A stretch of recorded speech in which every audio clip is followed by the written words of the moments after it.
everybody, back here with another beer review. As you can see, Scott's here to join me again, and I guess it's my first blind review. It wasn't really planned, but Scott said he was bringing a secret growler of a beer from Weasel Boy, which Scott knows very well. Can you talk a little bit about Weasel Boy Brewing? Yeah, they're the only brewery in Zanesville. They're the first brewers in Zanesville since Prohibition. Pretty solid overall. They do quite a lot of English-style beers. And they've won a medal at... Yeah, Great American Beer Fest. They won bronze for their Imperial Stout, Anastasia. Right, and I've had that, and I've had the Bourbon Vale version. Is it the Bourbon Vale version 1 or just the regular version? No, they have the regular and bourbon. Okay, so, the regular is not usually around as long as the bourbon is. Right, right. Because the bourbon's usually a little more expensive anyway. So. Okay, so I've had beer from them before, and I guess what we're going to do is go into the taste, and I'm just going to guess what the style is, and then eventually I'll try to guess what the beer is. And so let's get into it and see what we got. Okay, just talking about the look, I said you could kind of see through it at the bottom, maybe some ruby red like you said. The head's not too bad. He's swirling his around and it seems to be coming back pretty well. So looks to be pretty malty. I guess I'll go ahead and give it a smell and see what I think. Wow. Okay. The look is very deceiving of the smell. Interesting. I guess I'll have to give it a taste, but let me smell it again. It's like chocolate and hops, basically. It gives me an indication what this might be, but I won't say until I give it a taste. You might be right.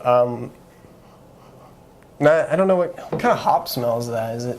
I'm not sure of everything he uses in it, but I know it's more like a. It's not really citrusy. I mean, a little bit, but herbal. Yeah, it's more floral. Yeah, floral. And herbal too. Kind of like that, but it smells really good. I'm excited to drink it.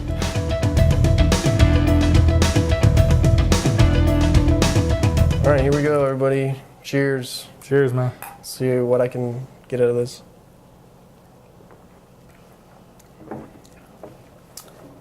Wow.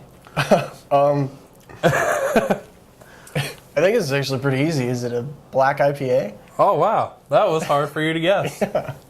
Obviously, yeah. It's got, I mean, I was looking at it, I thought it was going to be a stout or a porter or something, but if you were here to smell it, the hops are so prevalent in the taste and the smell. Right. And that's really good. Yeah. I'll come clean now. This isn't just really a black IPA. This is an Imperial Black IPA. Okay, so I guess I was a little off. Yeah. But I mean, close enough. Yeah. Yeah. The thing that you got to think is this beer is 8%, which it definitely doesn't drink like it, and it doesn't taste like it at all. No, I was not thinking. I was thinking I would have guessed probably 6, maybe even 8. On the lower scale for an IPA. It's 8. Now I knew they made a black IPA, but I don't know the name. I don't think. Bitter Sable. Bitter Sable. Okay. Yep. I think I should get points just because I knew what it was. Although it's pretty easy to guess. Yeah. If I had to guess on looks, I would have got it wrong. But the taste is overall pretty good. So let's sip on it for a little bit, and now that we know what it is, we'll come back with our final thoughts and our rating on the Bitter Sable Imperial Black IPA from Weasel Boy Brewing Company.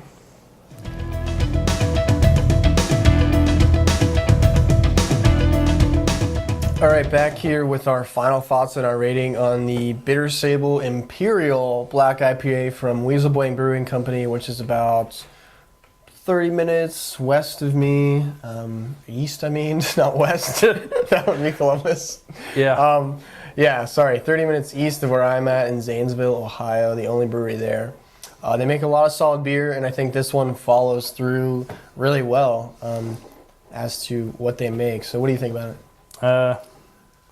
I think it's a very, very solid black IPA. It's probably my favorite. Not trying to be a homer or fanboy or anything else, but it just is. I mean, it's an IPA in character, and it just has a little bit of like a roasted dark malt to it, just enough to add something else into it without it really changing it completely.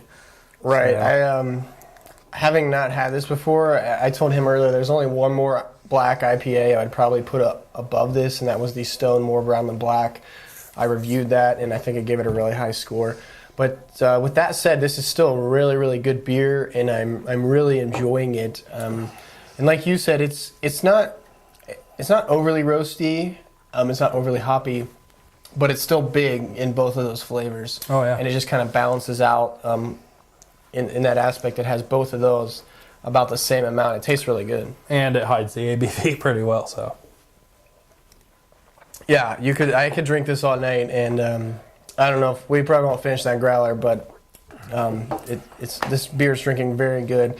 I guess if you can get this beer, which you probably can't because they don't bottle, but if you can, trade for it or check it out or something. They're a great brewery. If you've never been there, check them out. Weasel Boy, you can look them up online, or Scott, or you could get a hold of Scott, and he will tell you everything you need to know because he is the Weasel Boy, pretty much. But so I'm gonna go 8 out of 10 on this one. Yeah, I like it a little more than you. 9 out of 10, but scary.